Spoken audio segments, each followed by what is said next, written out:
Imagine waking up one morning to find that the largest army ever assembled in human history is marching toward your home.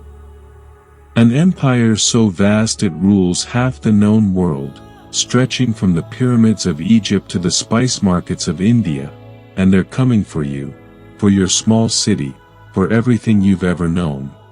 In the summer of 480 BCE, when farmers and merchants in a collection of quarrelsome Greek villages looked across the Aegean Sea and saw something that would have made their blood run cold. The dust cloud of millions of footsteps. The glint of bronze from an army so large it took 7 days and 7 nights just to cross from one continent to another. Tonight, we're going on a journey, back through the mist of 25 centuries, to walk the blood-soaked beaches of Marathon, to stand in the narrow pass at Thermopylae where 300 warriors chose death over surrender, to witness the desperate naval battle at Salamis where the fate of Western civilization hung by a thread. This is the story of impossible victories, of a tiny peninsula that refused to bow, of the moment when ordinary people, farmers, potters, fishermen, discovered they could defeat the mightiest empire on earth. This is the story of how the very idea of freedom was born on ancient battlefields, and how it almost died before it could take its first breath. So close your eyes, let your breathing slow, feel yourself sinking deeper into comfort, and let me take you back to the edge of two worlds, to the moment when everything we call the West was just a dangerous dream in the minds of a few stubborn Greeks who simply refused to surrender. The greatest adventure in history is about to begin, and you're about to live every moment of it, as you gently, peacefully, drift toward sleep. Imagine, the year 500 BCE. The world is not as you know it. Europe is a wilderness of tribes. Africa's great kingdoms are yet to rise, and in the east, there burns a light so brilliant it can be seen from the Mediterranean to the edges of India. This is the Achaemenid Persian Empire, and it is unlike anything the world has ever witnessed. The Greek historian Herodotus, writing decades after these events, would call the Persian king Xerxes a tyrant, but this word fails to capture the truth. The Persian Empire was not a crude military occupation. It was an administrative miracle, a tapestry of peoples woven together under a single rule. Babylonians and Egyptians, Lydians and Phoenicians, all paying tribute to the King of Kings, all governed by a system of roads and postal stations that moved information faster than anything before the modern age. The royal road stretched from Susa to Sardis, nearly 1,700 miles, and royal messengers could traverse it in just 7 days. Neither snow nor rain nor heat nor gloom of night stays these couriers, Herodotus wrote, words that would later inspire the motto of postal services millennia hence. Even in organization, Persia was teaching the world new possibilities. But let us drift now to the western edge of this great empire, to the Aegean coast where Greek cities cling to the rocky shores of what the Persians call Ionia. These Greeks are technically subjects of the Persian king. They pay tribute. They bow to Persian satraps. But something is stirring in them, something restless and dangerous. The Ionian Greeks have tasted something the rest of the Persian Empire has not. They govern themselves through assembly.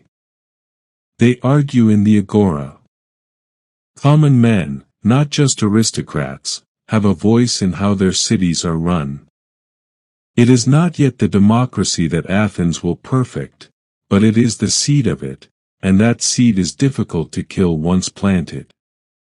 In 499 BCE, the Ionian cities rebel. Led by Aristagoras of Miletus, they throw out their Persian-appointed tyrants and appeal to the Greek mainland for help. Most cities refuse. Sparta, that most conservative of Greek states, sends the Ionian envoys away. But Athens, restless, ambitious Athens, sends 20 ships. And the nearby city of Eretria sends 5 more. It is not a large force, but it is enough to change history. The Athenians and their Ionian cousins march inland to the city of Sardis, the seat of the Persian satrap, and they burn it. The fire spreads beyond their control, consuming even the temple of Cybele, the mother goddess. It is an insult that will not be forgotten. When word reaches the Persian court at Susa, King Darius the Great asks, "Who are these Athenians?" His servant, according to legend, is instructed to remind him 3 times each day, "Master, remember the Athenians." But the rebellion fails. One by one, the Ionian cities are brought back under Persian control. Miletus, the brightest jewel of Greek Asia, is destroyed. Its men are killed, its women and children sold into slavery. The playwright Phrynichus will later write a tragedy about the fall of Miletus so moving that the Athenian audience finds him for reminding them of their kinsman's suffering. Some griefs are too heavy to witness, even in art. And yet, the Persians do not forget the slight. Those 20 Athenian ships, that burned temple. Darius does not forget. Let your mind rest now on this image, a vast empire, stretching across 3 continents, turning its attention to a small peninsula at the edge of the world, like an elephant noticing a mouse that has bitten its foot. The year is 490 BCE, and the first Persian expedition is crossing the Aegean. This is not yet the full might of Persia. That will come later. This is a punitive raid, a lesson to be taught. The Persian fleet carries perhaps 25,000 men, infantry and cavalry, archers from a dozen nations. They stop first at Eretria, that small city that had sent 5 ships to aid the Ionian rebellion. The Eretrians hold out for 6 days, but then the city is betrayed from within. The Persians burn Eretria and enslave its population, just as they had done to Miletus. The message is clear: defiance has a price. Now the fleet turns south, guided by an old man named Hippias, the former tyrant of Athens. Years before, the Athenians had expelled Hippias and established their democracy. Now, in his 80s, Hippias dreams of restoration. He guides the Persian fleet to a plain northeast of Athens, a place where the cavalry can maneuver, a place he remembers from his youth. The Greeks will call this place Marathon. In Athens, the news arrives like thunder. The Persians have landed. And now the Athenian assembly must decide, will they meet the Persians in the field, or wait behind their walls? The debate is fierce. To march out seems like madness. The Athenian hoplites number perhaps 10,000 men. The Persians have at least twice that number, perhaps more. And the Persians have cavalry, those swift, deadly horsemen who could shatter a Greek line if it wavered. No Greek city has ever defeated a Persian army in pitched battle. But there is a voice that rises above the others. Miltiades, one of the 10 Athenian generals. He argues they must march. If they wait behind walls, Athens becomes a siege, a slow death. If they march, they choose their fate. And there is something else in his argument, something harder to name. If we wait, he seems to say, we lose before we begin. We tell ourselves we are already defeated. The assembly votes. They will march. All able-bodied citizens are mustered. The Athenians send a runner, Phidippides, to Sparta, asking for aid. He will cover the 140 miles in 2 days, an almost superhuman feat. But the Spartans are observing a religious festival. They will come, they say, but only after the full moon. It is a matter of divine law. So the Athenians march north with only their allies from the small city of Plataea, about 1,000 men who refuse to let Athens stand alone. Together, this small force makes camp on the hills overlooking the plain of Marathon, and they wait. For 5 days, the two armies watch each other. The Greeks hold the high ground. The Persians wait on the plain, perhaps hoping the Greek force will lose its nerve and disperse.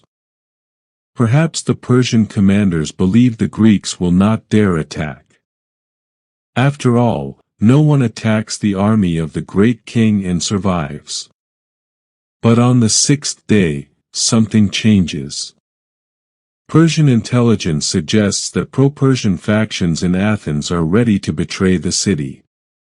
Or perhaps the Persians simply tire of waiting. They begin to load their cavalry back onto the ships, maybe planning to sail around to Athens directly. It is now or never. Miltiades sees his moment. Without the Persian cavalry, the odds become less impossible. He gives the order. The Athenians will attack. Imagine now the moment before the charge. You are an Athenian hoplite. Perhaps you are a farmer, a craftsman, a merchant. You are not a professional soldier. The man next to you in the phalanx might be your neighbor, your brother. You wear about 60 pounds of bronze armor, a helmet that limits your vision, a shield on your left arm that overlaps with your neighbor's shield. You carry an 8-foot spear. And now you are running. The Greeks do not walk toward the Persian line. They run, a full sprint across nearly a mile of open ground. Herodotus says this is the first time Greeks have ever charged at a run, and the Persians think they must be mad. Perhaps they are. Perhaps only madness can overcome the paralysis of fear. The Persian archers loose their arrows. The sky darkens. But the Greeks are coming too fast, too close. And then the lines collide with a crash of bronze and wood that echoes across the plain. The Persian center holds, pushes forward. For a moment, it seems the Greek line will break. But Miltiades has strengthened his wings. The Greek flanks sweep around, enveloping the Persian center. And now the Persian army, so disciplined in formation, begins to crumble. Men run for the ships. The Greeks pursue them into the surf. Fighting in the shallow water, grabbing at the sterns of Persian vessels. When the sun sets on the plain of Marathon, 6,400 Persians lie dead. The Greeks have lost 192 men. Their names will be carved in stone, every one remembered. It is the most unlikely victory in the history of warfare to this point. A triumph that should not have happened. And yet it did. Let yourself rest now in the strange peace after impossible victory. The Athenians gather their dead. They build a burial mound that still stands today. And somewhere in the twilight, an exhausted runner named Phidippides begins the 26 miles back to Athens. Nenecaman, he will gasp when he arrives. We have won. And then, legend says, he will collapse and die. His run will become the marathon we know today, every step a memory of the impossible morning. After marathon, there is celebration. There is relief. There is a dangerous feeling that the crisis has passed. But one man does not celebrate. His name is Themistocles, and he knows that Marathon was not an ending. It was merely a prologue. Themistocles is not an aristocrat. His mother was a foreigner. He has risen through cunning and political skill in the rough-and-tumble democracy of Athens. And he has a vision that seems mad to most Athenians. He believes Athens must become a sea power. The timing is fortunate. Athens has discovered rich veins of silver in the mines at Laurion. Traditionally, such windfalls are distributed among the citizens. But Themistocles convinces the assembly to use the silver to build warships. Not a few ships, but 200 triremes, an entire fleet. A trireme is a marvel of engineering, a warship powered by 170 rowers on 3 levels. It can ram enemy vessels with devastating force. It is fast, maneuverable, and deadly. But it requires enormous skill to operate. Every rower must move in perfect synchrony. The poorest citizens of Athens, those who cannot afford hoplite armor, can row, and suddenly they have a stake in the city's defense. Democracy and sea power grow together, each feeding the other. In Persia, Darius is preparing a new invasion. But in 486 BCE, he dies. His son Xerxes inherits the throne and the obsession. Xerxes is not content with a punitive raid. He will bring the full weight of Persia against Greece. This will be a conquest, a remaking of the world order. For 4 years, Xerxes prepares. He assembles an army from every corner of the empire. Herodotus will claim the army numbers 1.7 million men. This is certainly an exaggeration, but it is an exaggeration that tells its own truth. The army is so vast that witnesses cannot comprehend it. Modern historians estimate perhaps 200,000 soldiers, still the largest army ever assembled to that point in history. Xerxes orders a canal cut through the Mount Athos peninsula, because a previous Persian fleet had been destroyed by storms rounding that headland. He bridges the Hellespont, the narrow strait between Asia and Europe, with boats lashed together. When storms destroy the first bridge, he has the engineers executed and the sea itself whipped 300 times for disobedience.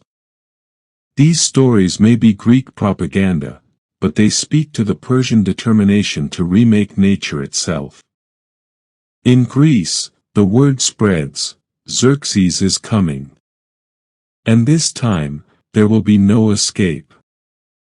The Greek cities must unite or fall, but unity is not a Greek strength. Each city-state is fiercely independent. Many cities quietly prepare to submit to Persia rather than fight. Others argue among themselves. Only a handful, led by Athens and Sparta, commit to resistance.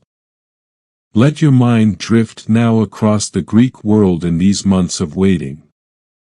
In Athens, the sound of hammers and saws as the new triremes take shape.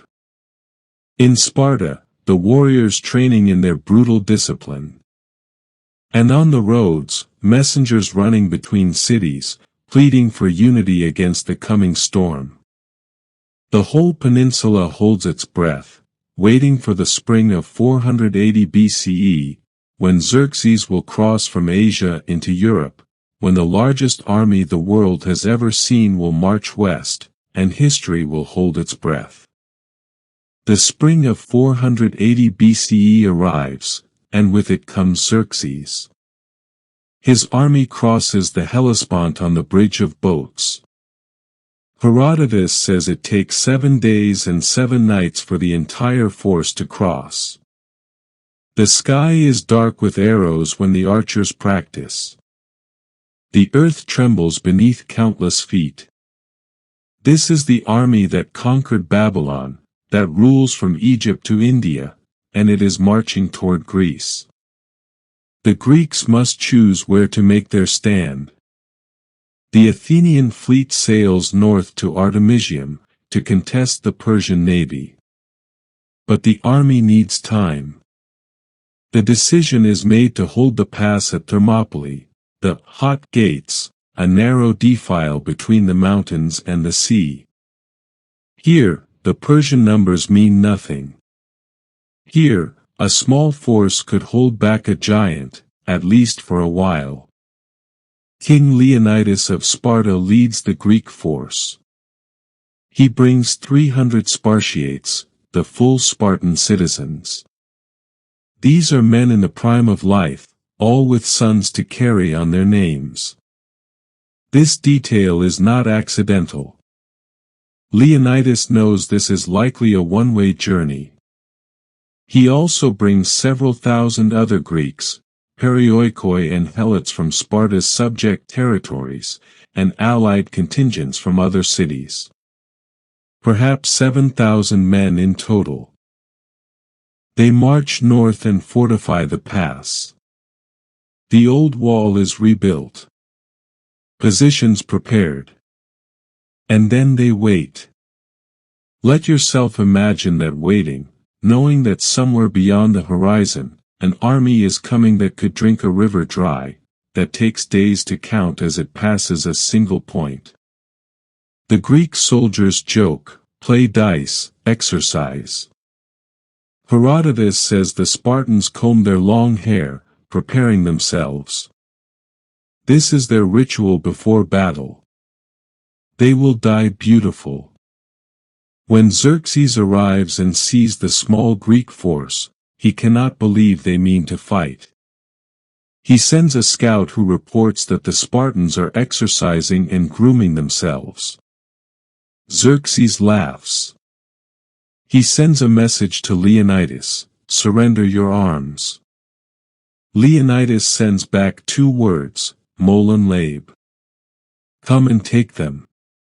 It is a moment of perfect defiance, and it echoes through the centuries. Even today, these words are quoted wherever people resist overwhelming force. They are not just a refusal. They are a dare. They say, we know the odds, and we choose this anyway. Xerxes waits 4 days, perhaps hoping the Greeks will lose their nerve. But on the 5th day, he orders the attack. First come the Medes and the Scythians, they charge the narrow pass, and they die in heaps.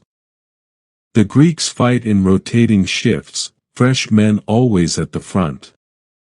The narrow pass means the Persians cannot bring their numbers to bear. They die trying to climb over their own fallen. Wave after wave breaks against the Greek phalanx. Xerxes, watching from his throne, allegedly leaps to his feet 3 times in fear for his army. On the 2nd day, he sends in his immortals, the elite 10,000. The best of the Persian army. And they too die in the narrow pass. The Greeks pretend to retreat, then turn and slaughter the pursuing Persians. It is humiliating, infuriating, impossible. But then comes the betrayal. A local Greek named Ephialtes, his name will become synonymous with nightmare in the Greek language, comes to Xerxes and offers to show him a mountain path that bypasses Thermopylae. The path is guarded by a contingent of Phocians, but they are unprepared for a night attack. The Persians march around the pass. When Leonidas learns the Persians are coming from behind, he knows the battle is lost. He dismisses most of the Greek army. Better they survive to fight another day. But he and his 300 Spartans remain. along with about 700 Thespians who refused to leave, and 400 Thebans, perhaps held as hostages. They will make their last stand here, in this narrow place between mountain and sea. The final battle begins at dawn. The Greeks now fight outside the wall. They have nothing to lose. Their spears shatter, and they fight with swords. Their swords break, and they fight with hands and teeth. Herodotus says that 2 brothers of Xerxes fall here. The fighting is so fierce that the body of Leonidas is captured and recaptured 4 times. Finally, the remaining Greeks withdraw to a small hill. The Persians surround them and pour in arrows until none stand. The last stand is over. Thermopylae has fallen. But it has bought the Greeks precious time. And it has bought something else, something harder to measure. The Spartans were supposed to be invincible, but everyone knew they could bleed. What died at Thermopylae was not just 300 Spartans. It was the idea that the Persian army was a force of nature that could not be resisted. Yes, the Persians won the battle, but they learned that Greeks would die before submitting, and that knowledge changed everything. Later, the Greeks will place a stone at Thermopylae with words composed by the poet Simonides, "Go tell the Spartans, stranger passing by, that here, obedient to their laws, we lie." Let those words carry you now toward rest. Obedient to their laws, not to a king's command, but to laws they chose themselves. This is what they died for, not glory, not conquest, but the right to live under their own laws. Let that thought settle over you like a gentle weight, like honor made visible, like courage made stone. After Thermopylae, the Persian army pours south. Nothing can stop them now. The Greek fleet withdraws from Artemisium. City after city submits or flees. And then Athens herself is evacuated. The entire population, men, women, children, flee to the island of Salamis and the Peloponnese. It is one of the great exoduses of history. An entire city becomes refugees. Their homes, temples, lives left behind. When the Persians enter Athens, they find it nearly empty. They burn what remains. The temples on the Acropolis go up in flames.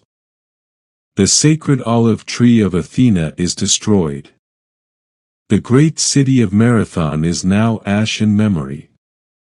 Everything the Athenians built, everything they were, burns. But the Athenians still have their fleet, those 200 triremes that Themistocles convinced them to build. And the Greek fleet, some 380 ships in total, gathers in the narrow straits between Salamis and the mainland. Here, Themistocles argues, they must make their stand. Here in the narrow waters, the Persian numbers will be neutralized, just as they were at Thermopylae. But the other Greek commanders are not convinced. The Spartans and their Peloponnesian allies want to withdraw further south, to build a wall across the Isthmus of Corinth and abandon Athens entirely. The arguments are fierce. The alliance is fracturing. Themistocles plays his final card. He sends a secret message to Xerxes, pretending to betray the Greeks. He tells the Persian king that the Greek fleet is about to scatter in panic. If Xerxes attacks now, in the narrow straits, he can destroy them all. It is a message calculated to appeal to Persian pride, and to Persian impatience. Xerxes takes the bait. He orders his fleet into the straits. Perhaps 600 ships. The Persian fleet is larger, their ships heavier. Under normal circumstances, they would crush the Greeks. But these are not normal circumstances. The battle begins at dawn. Xerxes has a throne placed on the shore of Mount Aegaleus so he can watch his triumph. Instead, he watches the destruction of his fleet. The straits are too narrow. The Persian ships crowd together, colliding with each other. The Greeks, more maneuverable, dart in and ram the Persian vessels. Bronze beaks punch through holes below the waterline. Ships capsize. Men drown in armor. The sea fills with wreckage and bodies. The Athenian playwright Aeschylus, who fought at Salamis, will later write, "The wrecks of ships, the corpses of the dead, strewed all the shore and the rocks. In wild confusion every Asian ship took flight." But there is a moment in the battle that captures something essential. A Greek ship is being pursued by a Persian vessel commanded by Artemisia, queen of Halicarnassus. She is one of Xerxes' most trusted naval commanders. To escape the pursuing Greeks, Artemisia rams and sinks another Persian ship. The Greeks, thinking she must be one of them, leave her alone. Xerxes, watching from shore and not realizing she sank a Persian vessel, reportedly says, "My men have become women, and my women, men." It is a story about the chaos of battle, but also about the complexity of this war. Artemisia was Greek by birth, fighting for Persia. Many Greeks fought on both sides. This was not yet a war of nations, but a war of ideas about how people should be governed. By evening, the Persian fleet is shattered. Perhaps 200 ships lost. Xerxes stands on his throne watching. This is not how empires are supposed to work. The barbarians at the edge of the world are not supposed to win. After Salamis, Xerxes returns to Persia. He leaves his general Mardonius with the army to finish the conquest, but the heart has gone out of the invasion. The impossible has happened twice now. First on land at Marathon, now at sea at Salamis. The Greeks have shown that Persia can bleed, and once an empire begins to bleed, it is hard to make it stop. Rest now in the quiet after this great battle.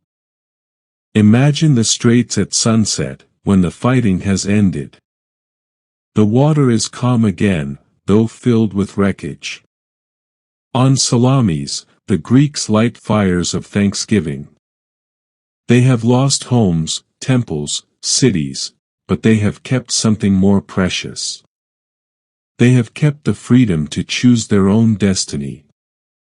Let that thought carry you deeper into peace, into the calm waters of sleep. There is one more battle to tell.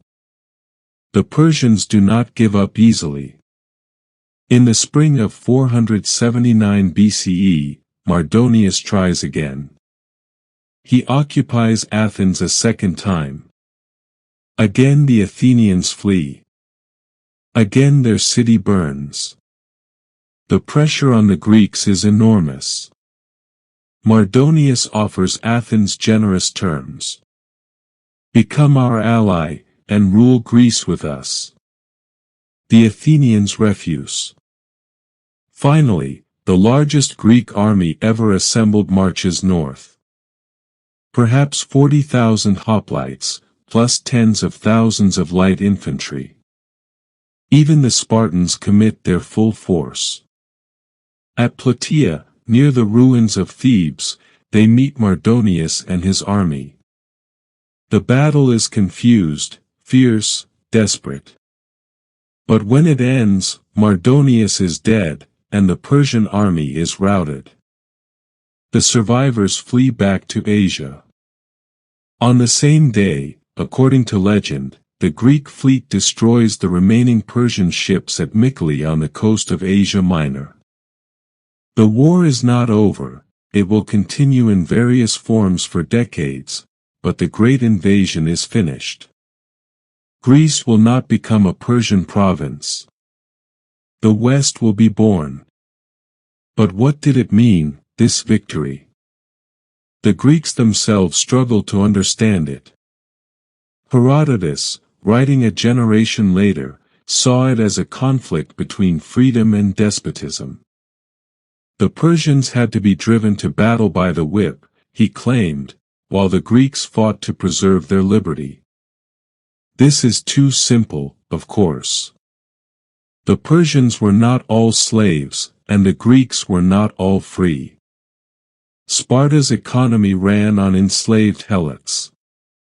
But there was a truth in Herodotus's formulation. The Greeks had fought for the right to govern themselves. For the idea that laws should come from citizens' debate, not from a king's divine will. This was new in the world. Most of humanity lived under kings, pharaohs, emperors. People who claimed to rule by divine right, whose word was law. The Greeks were experimenting with something different, with the idea that ordinary people could govern themselves, that excellence could come from competition and debate, not just from royal decree. The victory over Persia gave this experiment space to breathe. Within decades, Athens would reach its golden age. Heracles would perfect democracy. The Parthenon would rise on the Acropolis, replacing the temple the Persians burned. Sophocles and Euripides would write tragedies that still move us. Socrates would walk the agora, asking dangerous questions.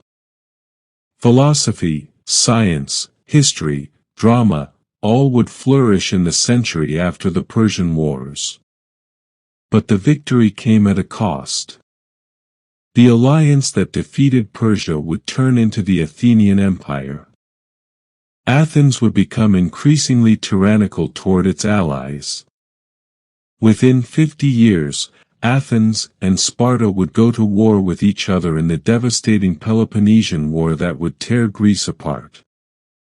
The freedom they fought for would prove difficult to preserve, easier to defend against external enemies than against their own ambitions.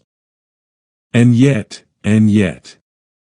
the idea they defended at Marathon and Salamis and Plataea would not die. It would be carried forward by Rome, who claimed to be defenders of liberty even as they built an empire. It would hibernate through the Middle Ages, preserved in monasteries and Islamic libraries. It would be reborn in the Renaissance. It would inspire revolutions in America and France. It would become the animating dream of the modern West. The idea that people should govern themselves. That freedom is worth fighting for. That a small force of citizens defending their homes can defeat a vast empire. This is the legacy of the Persian Wars. Not just a military victory, but an idea planted in history. An idea that would grow and spread and transform the world. An idea we still live with, still argue over, still sometimes die for. As you drift now toward sleep, let yourself imagine one final scene. It is decades after the wars. An old man, perhaps a veteran of Marathon, sits in the evening sun. Children gather around him. Tell us again, grandfather, they say, about the day you saved the world. And he smiles, because he knows it wasn't like that. He was just a farmer who picked up a spear, who stood in line with his neighbors, who was terrified but ran anyway. But yes, in a way, they did save the world, or at least saved the possibility of a different kind of world. One where people could choose their own path. Let that thought carry you now into dreams. You are that farmer, that sailor, that citizen soldier. You are everyone who ever stood up when standing up seemed impossible. You are the eternal human hope that we can be more than subjects, that we can be citizens, free people choosing our own fate. Sleep now. Sleep in the peace they won. Sleep in the freedom they defended. Let the battles fade into mist. Let the ancient warriors rest.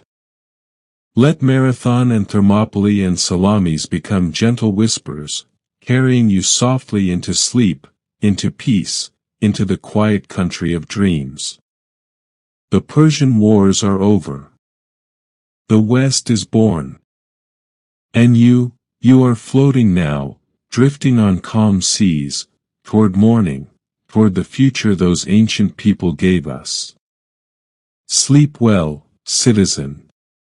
Sleep well, free soul. The watch is kept.